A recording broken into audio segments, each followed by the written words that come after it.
Hello everyone, I'm Forrest McFreelava, and I messed that one up. Okay, let's just keep going. Hello everyone, I'm Forrest McFreelava, and this is Speedplay Conclave number 4. And we left off, Germany is in a civil war, but they've managed to resolve part of it. The Umayyads are apparently also fighting, and our king refuses to marry his daughter off to any of our kids, even matrilineally, which means we won't be able to directly get into the ruling family of our kingdom. We do, however, maintain our marriage alliances just throughout the rest of the world. Aquitaine and Germany are our allies. Svipjod, Lombardy, and the Byzantines are kind of just delaying and not actually allying us. We're in just a slew of wars because all of our allies are just dragging us into these wars all the time. And we're not going to give up on getting these alliances with Lombardy, Byzantium, and Svipjod. We'll just keep trying. As long as we can do that. We did just, however, get a claim on Vizcaya. We had one earlier, but then our count died. But we can just raise our armies now and just march over and take it for our duke. So we just send our forces over. We have more troops than they do. So we'll just go over and take it. And there we go. We won the battle. I considered chasing their army down, but it's going just a very large distance, so we don't. We become greedy in order to get additional tax money because, come on, why not? And just generally go about. We keep trying to build up these alliances. It doesn't really work out all that well.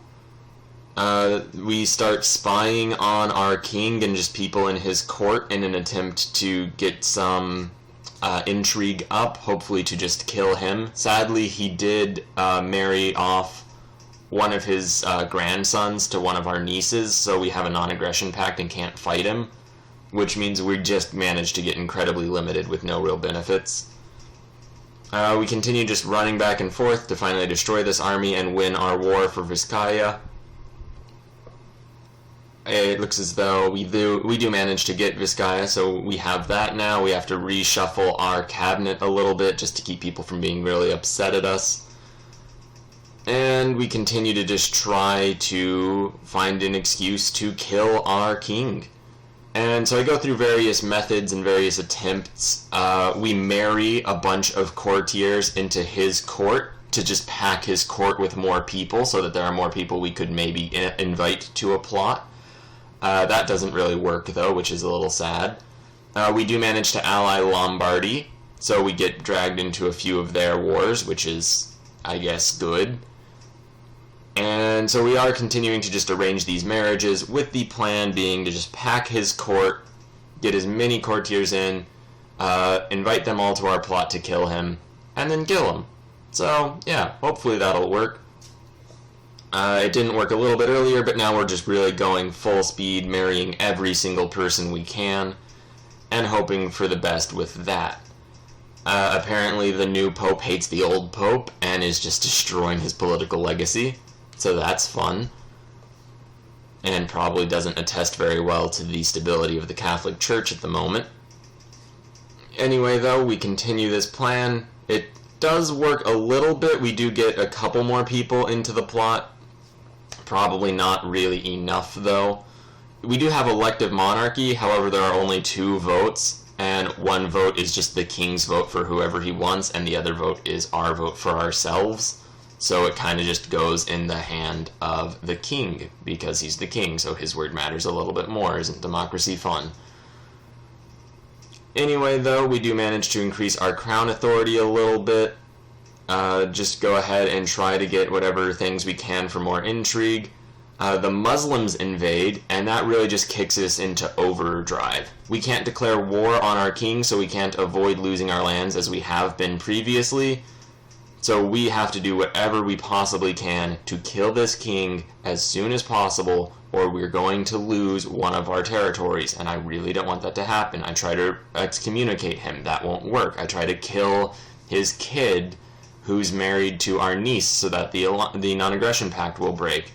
And the guy does end up dying, but it doesn't actually do anything, and sorry, I just spoiled that. I'm not sure why he dies. He just dies immediately. It works out for us, though, and unfortunately, the non-aggression pact stays there. Can't excommunicate him, can't really do anything. Looking for something to do, we don't have very much time. Finally, we just keep we keep attempting. We switch our focus to seduction and just start to seduce people in his court. Hopefully once we get them to be our lovers. If we have so many lovers, they will probably join our plots, and it's starting to work. Just seducing all these people increases relations enough that we can pack his court with willing, just people willing to help kill him. So we're packing that, trying to get our plot power up to a decent amount.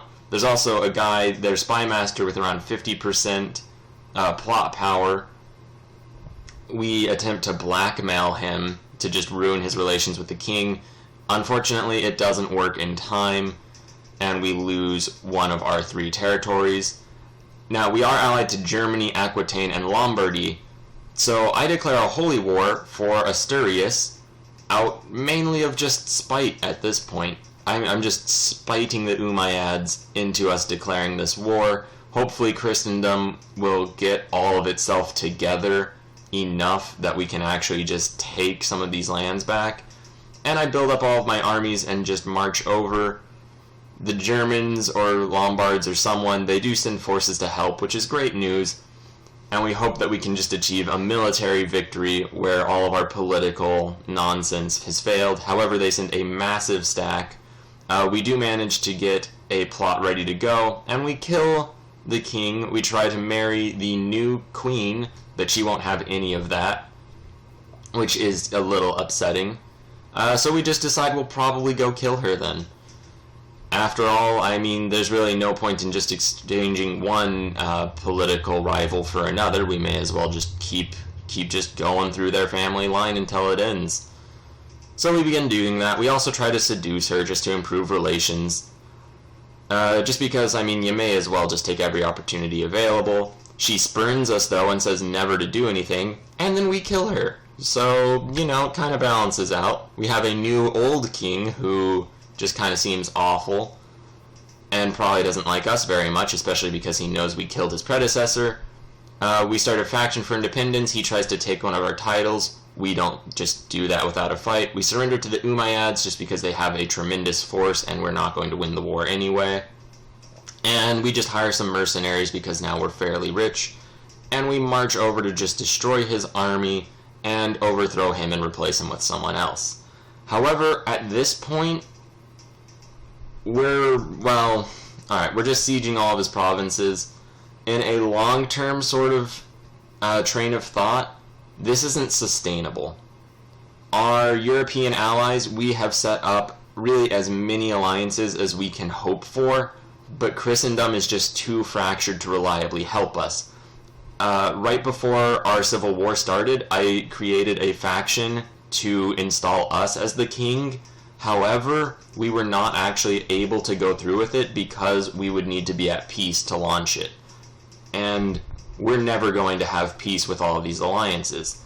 So all of our European allies, we do win the war really quickly, all of our European allies just make it so we cannot work within the faction system, and they don't actually help us win wars against the Muslims. So when we come back, we're going to have to radically rethink our diplomatic situation. Thank you very much for watching. Please like, share, and subscribe. Have a great day.